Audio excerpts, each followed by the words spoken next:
Hey guys, welcome to source point and my self Rashika and good morning to all of you. अभी हम लोग discuss करने वाले हैं कुछ इंडियन पॉलिटी की करंट अफेयर्स की क्विज, जो कि हम लोग हमेशा से करते आए हैं, बट थोड़ी सी बीच में ब्रेक हो गई थी, बट कोई ना।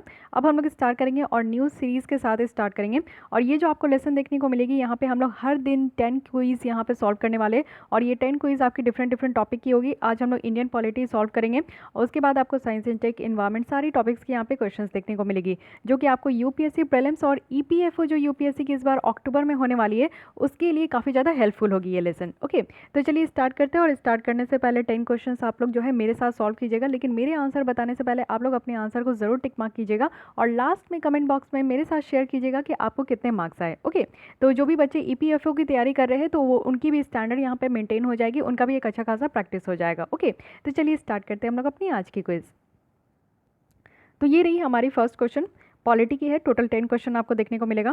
फर्स्ट क्वेश्चन यहाँ पे आपको बतानी है कि पहले यहाँ पे देख लीजिए कीजिए कि करेक्ट है कि नहीं। तो फर्स्ट स्टेटमेंट है कि सुप्रीम कोर्ट ने यहाँ पे डिक्लेयर करी है कि राइट टू डिसेंट इन्वायरमेंट, जिसमें कि हम लोग पॉल्यूशन फ्री वाटर हो, ये हमारे आर्टिकल 21 का एक पार्ट है। सेकेंड स्टेटमेंट है कि पार्लियामेंट जो है बाय लॉ यहाँ पे एडजुडिकेशंस यहाँ पे प्रोवाइड करती है। कोई भी तरीके की डिस्प्यूट जो कि यहाँ पे किस तरीके से इंटर स्टेट रिवर को यूज़ करना है, डिस्ट्रीब्यूट करना है और कंट्रोल करना है, इसके बारे में जो है फैसला यहाँ पे पार्लियामेंट के कानून के द्वारा बताया जाती है। थर्ड है कि जो development of inter state river है, वाटर सप्लाईज है, इरीगेशन है, कैनल्स है, ये सारी जो है ये यूनियन लिस्ट के अंदर आती है। तो आपको यहाँ पे बतानी है कि कौन सी स्टेटमेंट करेक्ट है। First and third, second and third, first and second, first second third. तो ये अभी अभी हम लोग जो है पॉलिटी की एक वीक पहले मैं लेसन ली थी, जो कि एम लक्ष्मीकांत से।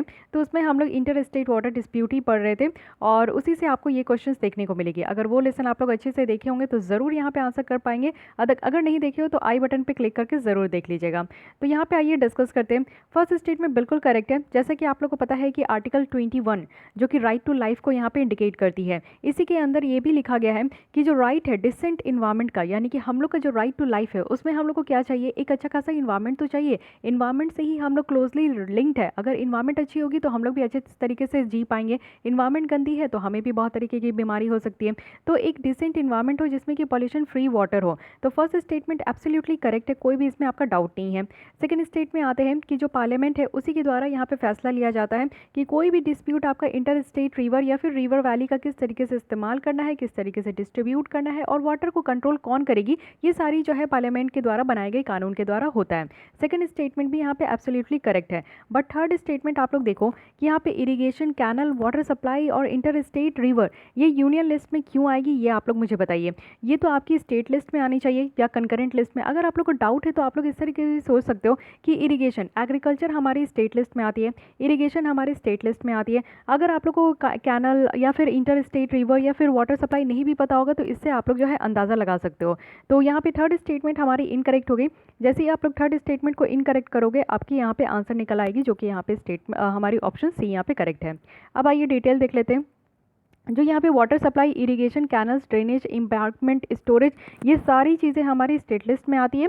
और कुछ इश्यूज़ है जैसे कि इंटर स्टेट रिवर को डेवलप करना है, ये हमारी यूनियन लिस्ट में आती है। तो ये सारी चीज़ें आपको पता होना चाहिए, लेकिन इसमें से अगर एक भी पता है तो आप इस स्टेटमेंट को जो है ना करेक्ट और रॉन्ग कर सकते हो।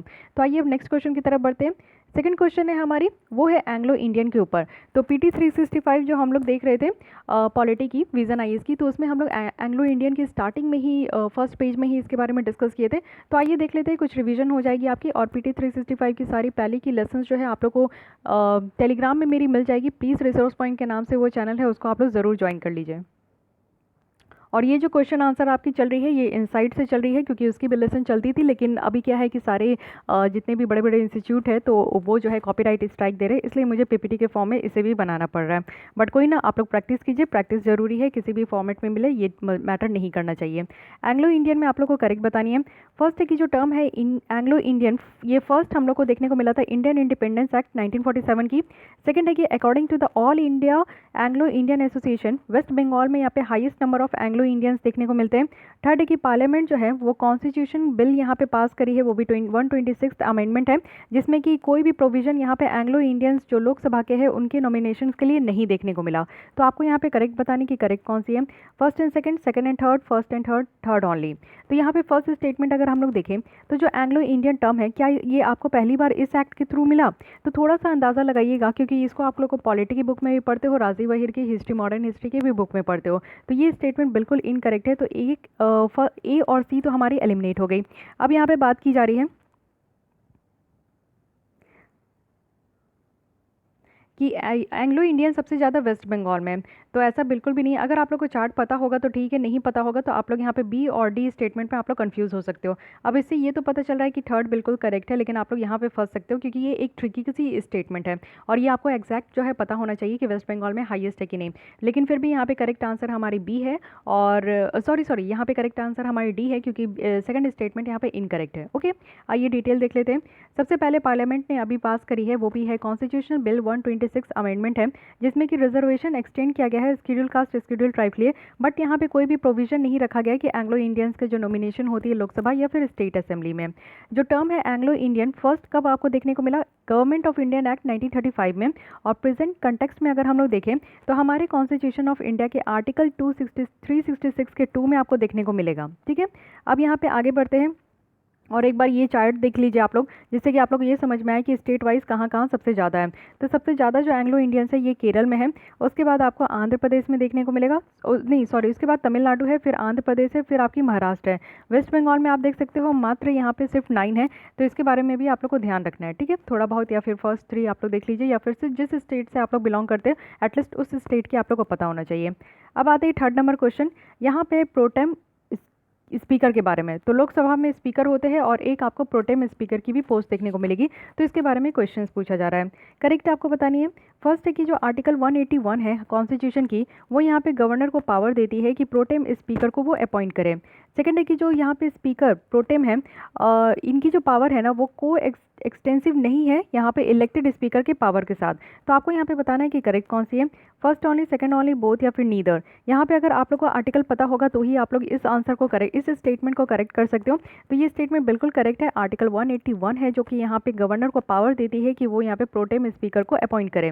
तो यहाँ पे हमारी ये और बी और डी तो ऑप्शन कट हो गई। सेकंड है कि जो पावर है प्रोटेम स्पीकर की, वो यहाँ पे को एक्सटेंसिव नहीं है जो भी पावर हमारे इलेक्टेड स्पीकर की है। तो ये स्टेटमेंट बिल्कुल इनकरेक्ट है, तो हमारी करेक्ट आंसर यहाँ पे ए हो गई। Okay, so the correct option is a.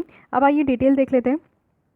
Article 181 जो है वो यहाँ पे पावर दे रही है गवर्नमेंट को, और इस आर्टिकल के द्वारा कहा जा रहा है कि अगर यहाँ पे स्पीकर की कोई भी पोस्ट अगर कभी भी यहाँ पे खाली होती है, तो यहाँ पे कोई भी अगर आपकी ड्यूटी स्पीकर नहीं है कि इस पोस्ट को फिल करें, क्योंकि स्पीकर के बाद डिप्टी स्पीकर ही आते हैं, तो ये सारी जो ऑफिस की ड्यूटी है ये आपका परफॉर्म किया जाएगा इस तरीके के असेंबली के मेंबर के द्वारा, जिनको गवर्नर यहाँ पे इस पर्पज़ के लिए यानी कि स्पीकर के पोस्ट के लिए यहाँ पे आपका अपॉइंट करेंगे।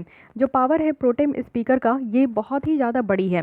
बॉम्बे हाईकोर्ट का अगर हम लोग देखें, जो कि 1994 की जजमेंट है सुरेंद्र वसंत सिरसत केस में, तो यहाँ पे बताया गया था कि प्रोटेम जो स्पीकर है ना हाउस के, वो सारे पर्पज़ के लिए होते हैं, उनके पास सारी पावर, सारे प्रिविलेजेस और सारी इम्यूनिटीज़ होती है, जब तक यहाँ पे कोई भी स्पीकर जो है ना इलेक्ट होकर ना आ जाते हैं। अगर उड़ीसा हाईकोर्ट में देखें तो वो भी इनको जो है ना, यानी कि गोदावरी जो मिश्रा की जो यहाँ पे आपकी केसेस थी उसको यहाँ पे एग्री किया गया। ठीक है, तो ये आप लोग को ध्यान रखना है। अब आते हैं फोर्थ क्वेश्चन में। ये बड़ा न्यूज़ में थी और अभी भी हम लोग देख रहे हैं कि लॉकडाउन के दौरान जो है सेक्शन 144 जो सीआरपीसी की है, क्रिमिनल प्रोसीजर कोड, तो ये काफ़ी न्यूज़ में है, इसके बारे में आप लोग को ज़रूर पता होना चाहिए। तो करेक्ट बताइएगा। फर्स्ट है कि ये यहाँ पे डिस्ट्रिक्ट मजिस्ट्रेट को पावर देती है, वो भी स्टेट गवर्नमेंट के बिहाफ में, कि एक इशू वो यहाँ पे ऑर्डर इशू कर सकते हैं किसी भी इंडिविजुअल को या फिर जनरल पब्लिक को किसी भी पर्टिकुलर प्लेस में या फिर किसी भी एरिया में कोई भी सर्टेन काम को करने से उनको रोक सकते हैं। सेकंड है कि यहाँ पे एम्प्रहेंशन जो है डेंजर का वो सफिशिएंट है कि हम लोग सिटीजन्स को कर्व कर सके, यानी कि सिटीजन्स के राइट को कर्व कर सके, जिससे कि हम लोग यहाँ पे इन्वोक करेंगे सेक्शन 144 को इन्वोक करके। थर्ड यहाँ पे कि सेक्शन 144 जो है वो इंपावर करती है अथॉरिटीज़ को कि इंटरनेट की जो एक्सेस है इसको ब्लॉक कर सकते हैं। तो आपको करेक्ट बताना है first and second, first and third, second and third, first only. तो यहाँ पे देखिएगा कि कौन कौन सी आपको स्टेटमेंट करेक्ट लग रही है। फर्स्ट स्टेटमेंट बिल्कुल करेक्ट है अगर आप लोग को सेक्शन 144 के बारे में थोड़ा भी पता है तो, क्योंकि ये एक पावर होती है डीएम को, एसडीएम को, और वो भी जब स्टेट गवर्नमेंट यहाँ पे जो है उसको उनको ऑर्डर देने के लिए कहते हैं, तो ये ऑर्डर इंडिविजुअल को या फिर जनरल पब्लिक को दिया जाता है। तो फर्स्ट स्टेटमेंट से तो कोई भी यहाँ पे आपको खिलवाड़ नहीं करना है। अब यहाँ पे आते हैं सेकंड स्टेटमेंट। तो यहाँ पे कहा जा रहा है कि ये जो इन्वोक किया जाता है सेक्शन 144, तो ये एक तरीके का एप्रीहेंशन है डेंजर का, जो कि ये एक सफिशिएंट बताया जा रहा है कि अगर सिटीजन्स के राइट को कर्व करना है तो ये सफिशिएंट होता है। तो क्या ऐसा है? बिल्कुल ऐसा नहीं है, ठीक है, ये ध्यान में रखिएगा, ये बिल्कुल ऐसा नहीं है। तो जैसे ही आप बी एलिमिनेट करते हो तो आप दो ऑप्शन आ जाता है। अब यहाँ पे आप लोगों को पता होना चाहिए कि इंटरनेट की जो शटडाउन वाली प्रॉब्लम है वो बहुत सारे सिटीज़ में थी ही।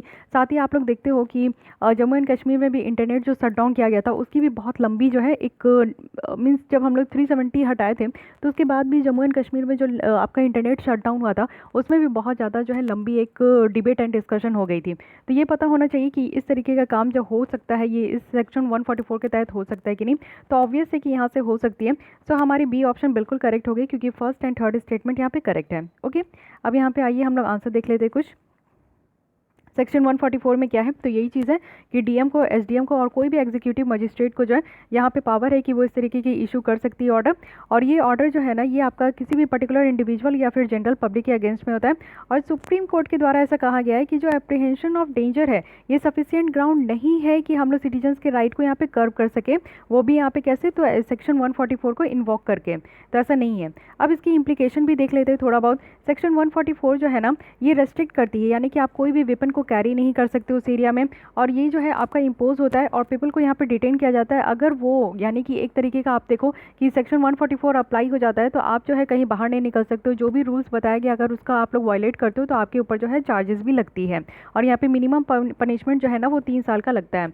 अगर अकॉर्डिंग टू द ऑर्डर देखे जो कि इस सेक्शन में दिया गया है, यहाँ पे कोई भी लोगों की मूवमेंट नहीं होती है, सारे एजुकेशनल इंस्टीट्यूशंस जो है वो बंद होते हैं। साथ ही यहाँ पे कंप्लीट बार होता है किसी भी तरीके का पब्लिक मीटिंग में, यानी कि पब्लिक मीटिंग भी नहीं कर सकते हो। सेक्शन 144 जो है ये अथॉरिटी को एम्पावर भी करती है कि इंटरनेट एक्सेस से जो है कंप्लीटली ब्लॉक भी कर सकते हैं। तो बहुत ही इंपॉर्टेंट स्टेटमेंट है, ध्यान रखिएगा। अब ड्यूरेशन देखते हैं कि कब तक जो है सेक्शन 144 लग सकती है। No order under section 144 shall remain in the force more than 2 month, यानी कि 2 मंथ से ज़्यादा नहीं हो सकता है। लेकिन ये मैक्सिमम जो है ना अगर इसको एक्सटेंड करना पड़े, यानी कि डेंजर सिचुएशन है, ऐसा लग सकता है कि कुछ भी दंगा हो सकता है, कुछ भी वॉर वगैरह हो सकता है, तो ये जो है आपका मैक्सिमम 6 मंथ तक आपका कंटिन्यू हो सकता है, उससे ज़्यादा इसको कंटिन्यू नहीं किया जा सकता। ओके, अब आते हैं आगे, देखते हैं फिफ्थ क्वेश्चन। यहाँ पे है लीडर ऑफ अपोजिशन से related in either house of the parliament.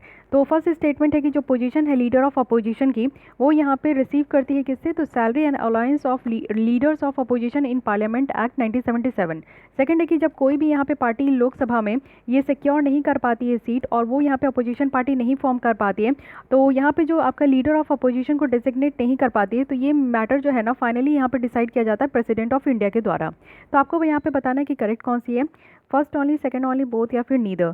तो फर्स्ट स्टेटमेंट बिल्कुल करेक्ट है कि यहाँ पे लीडर ऑफ अपोजिशन की जो पोजीशन होती है ना वो इस एक्ट के थ्रू ही निकल कर आई है। लेकिन सेकंड यहाँ पे इनकरेक्ट है, तो हमारी करेक्ट स्टेटमेंट जो ऑप्शन जो है वो यहाँ पे ए हो गई।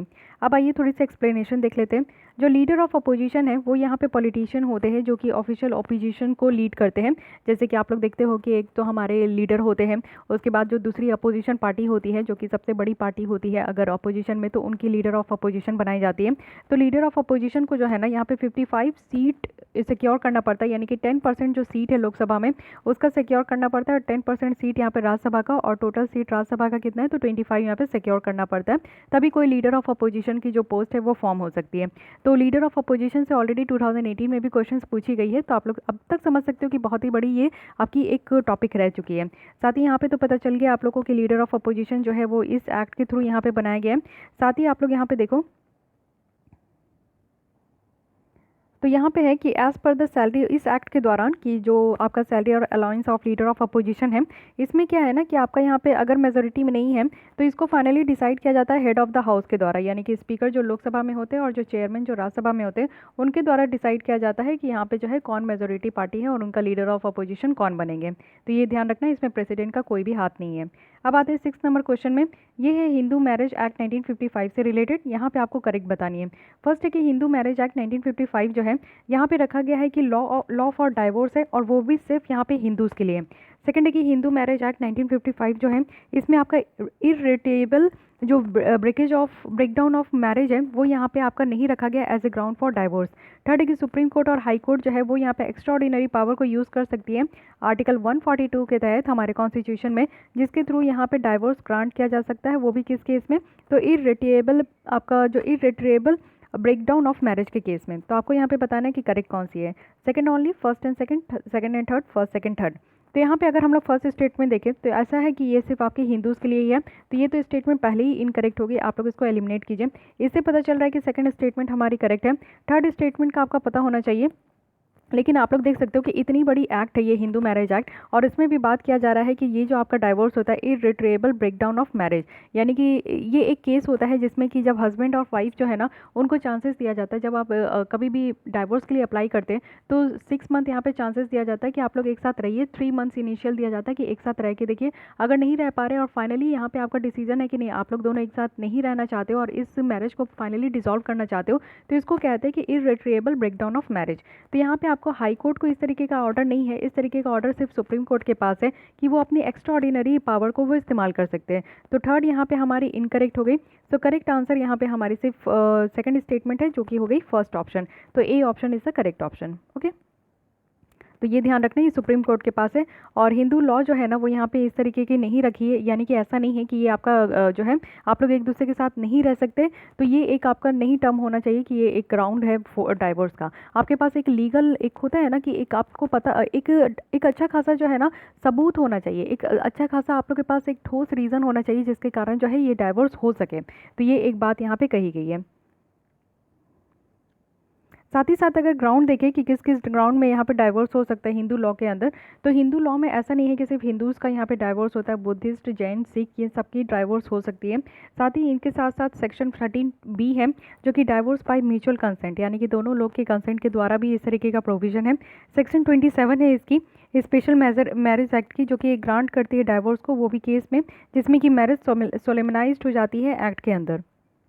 तो कुछ ग्राउंड ऑफ आप लोग डाइवोर्स भी देख लीजिए कि voluntary sexual intercourse with any other person than other than his or her spouse है, या फिर कोई क्रुएल्टी है, या फिर जो है आपका यहाँ पे आप लोग का जो डिसर्शन है वो कंटिन्यूड पीरियड है नॉट लेस देन 2 ईयर्स। तो ये सारी कुछ ऐसे यहाँ पे आपकी डाइवोर्स की भी क्राइटेरिया है जिसके बेसिस पे आप यहाँ पे डाइवोर्स होती है।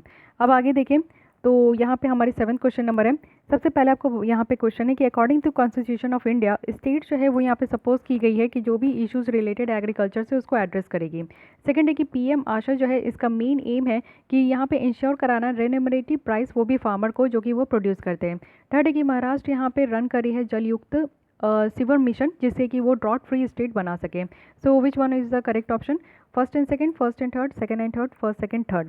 तो यहाँ पे आपको करेक्ट बताना है। करेक्ट आंसर यहाँ पे अगर देखूँ तो फर्स्ट तो बिल्कुल ही करेक्ट है, क्योंकि हमारी जो ये एग्रीकल्चर है ये स्टेट लिस्ट में आती है, और ये जो लिस्ट आपका डिफाइंड है ये हमारे 7th शेड्यूल में है जो कि हमारे कॉन्स्टिट्यूशन ऑफ इंडिया में है।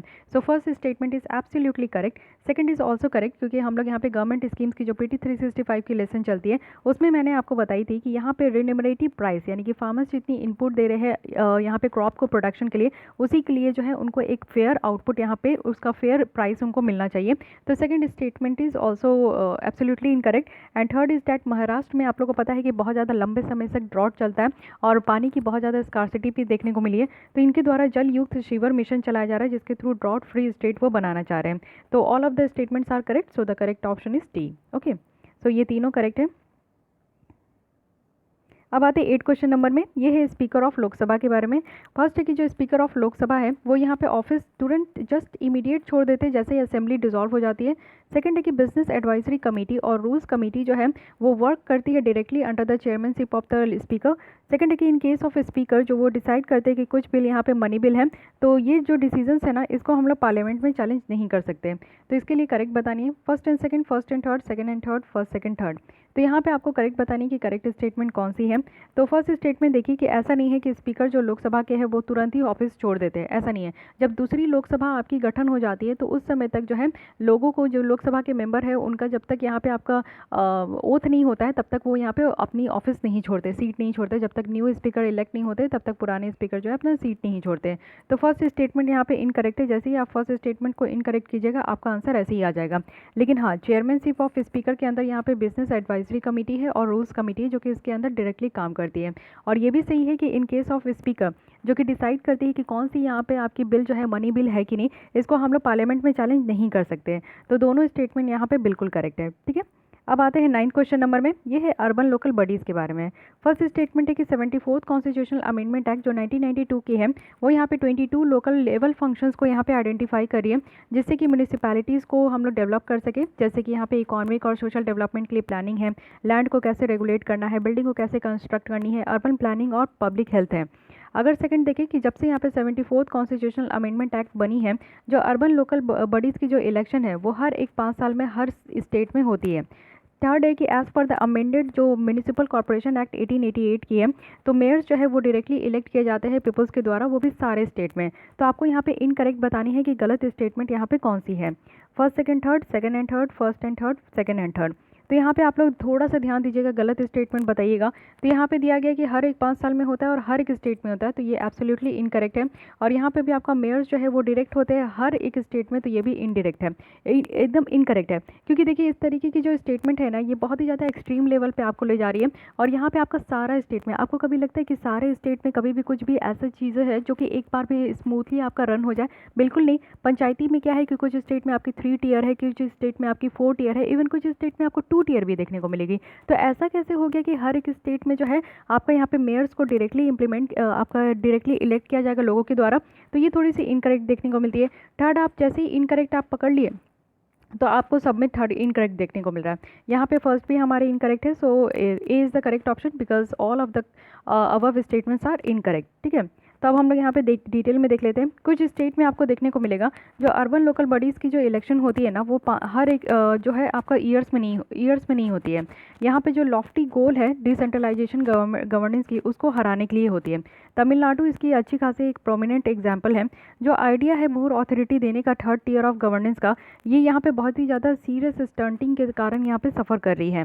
जो कि हमारे यहाँ 74th कॉन्स्टिट्यूशनल अमेंडमेंट एक्ट तो है जिसमें कि 18 लोकल लेवल फंक्शन है, यहाँ पे आपका 22 कहा गया था, डेट्स वाई यहाँ पे आपकी जो है इनकरेक्ट हो गई। 18 लोकल यहाँ पे आपकी लेवल फंक्शन है जो कि यहाँ पे काम किया जाता है। साथ ही यहाँ पे जो एवरेज ऑफ सब्जेक्ट डेवलप किया जा रहा है सारे इस ईयर में, ये 9 है। और यहाँ पे आपका कोई भी मेजर म्यूनिसिपल जो सर्विस है उसको इंक्लूड नहीं किया गया। और यहाँ पे जो आपका रन किया जाता है ये आपका पैरास्टेटल और अथॉरिटीज़ के द्वारा किया जाता है, जो कि यहाँ पे स्टेट गवर्नमेंट को आंसर करती है। ओके, तो प्रायोरिटीज़ आप देखोगे कि यहाँ पे आपका कुछ है कि अर्बन रिन्यूएबल स्मार्ट सिटीज़ है जो कि डायरेक्टली यहाँ पे सुपरवाइज किया जाता है सेंट्रल गवर्नमेंट के द्वारा। 7 स्टेट आप देखोगे जैसे छत्तीसगढ़, झारखंड, मध्य प्रदेश, उड़ीसा, यूपी, उत्तराखंड, जिसमें कि मेयर्स जो है ना वो डायरेक्टली इलेक्ट होते हैं लोगों के द्वारा। तो सारे स्टेट में ऐसे ऐसे काम नहीं होते, तो इस तरीके के स्टेटमेंट से भी आप लोग समझ सकते हो। अब आते हैं last question of the day. यहाँ पे आपको फर्स्ट स्टेटमेंट दिया गया है, यहाँ पे भी ध्यान रखिएगा कि इनकरेक्ट बतानी है। ओ यहाँ पे ये भी आपका जो है कॉपी पेस्ट हो गई, कोई बात नहीं, इनकरेक्ट बतानी है। फर्स्ट है कि जो राइट टू प्रोटेस्ट है ये पब्लिकली एक क्वेश्चन है और फोर्स करती है गवर्नमेंट को कि वो आंसर करे। तो ये हमारी फंडामेंटल पॉलिटिकल राइट है पीपल की, जो कि फॉर्म करती है डायरेक्टली किससे? तो डेमोक्रेटिक रीडिंग ऑफ आर्टिकल 19 से। सेकंड है कि एक्सेस यानी कि इंटरनेट को एक्सेस करना, ये हमारी फंडामेंटल राइट है, वो भी आर्टिकल 19 के अंदर। तो आपको यहाँ पे गलत स्टेटमेंट बतानी है, first only, second only, both या फिर नीदर। तो यहाँ पे गलत स्टेटमेंट की बात करूँ यहाँ पे, तो यहाँ पे दोनों में से कोई भी यहाँ पे गलत स्टेटमेंट नहीं है। तो यहाँ पे हमारी आंसर हो गई D. Okay, so D is the correct option. तो यहाँ पे क्या है कि आप लोग देख लीजिए कि दोनों स्टेटमेंट यहाँ पे करेक्ट है। Right to internet, access to internet जो है ना, ये हमारी फंडामेंटल राइट है, वो भी यहाँ पे आर्टिकल 19 के अंदर रखा गया। तो ये भी यहाँ पे ध्यान दीजिएगा। और साथ ही साथ जो है यहाँ पे राइट टू प्रोटेस्ट करना, पब्लिकली क्वेश्चंस करना, और आंसर को जो है यहाँ पे हमारे गवर्नमेंट जो है आंसर भी करते, ये फोर्सफुली भी करते हैं। तो ये सारी चीज़ें हमारी फंडामेंटल पॉलिटिकल राइट है जो कि आर्टिकल 19 के अंदर दी गई है। तो इसलिए आप लोग को ध्यान रखना है। ओके, सो आज की यहाँ पे 10 क्वेश्चंस कंप्लीट होती है। आपको बताना है कि आउट ऑफ 10 आपको कितने मार्क्स आए, और साथ ही साथ ये लेसन कैसी लगी। आप लोग को अगर अच्छी लगी है तो इसको लाइक कर दीजिए, हेल्पफुल होती है तो लाइक कर दीजिए। और अगर आप लोग को कोई भी डाउट कोई सजेशन है तो you can comment me, and make sure कि आपने मेरे चैनल को सब्सक्राइब कर लिया, क्योंकि सब्सक्राइब कीजिएगा तभी आप लोग को नेक्स्ट लेसन की अपडेशन मिलेगी। PT 365 की विजन आईएएस की जो मैगजीन्स है, इनकी लेसन सारी चीज़ मिलेगी आपको, ठीक है। तो और साथ ही साथ जो है अगर आप लोग को अच्छा लगा है तो शेयर भी कर दीजिए, जैसा भी आप लोग को मन है। तो आज के लिए बस इतना ही, थैंक यू।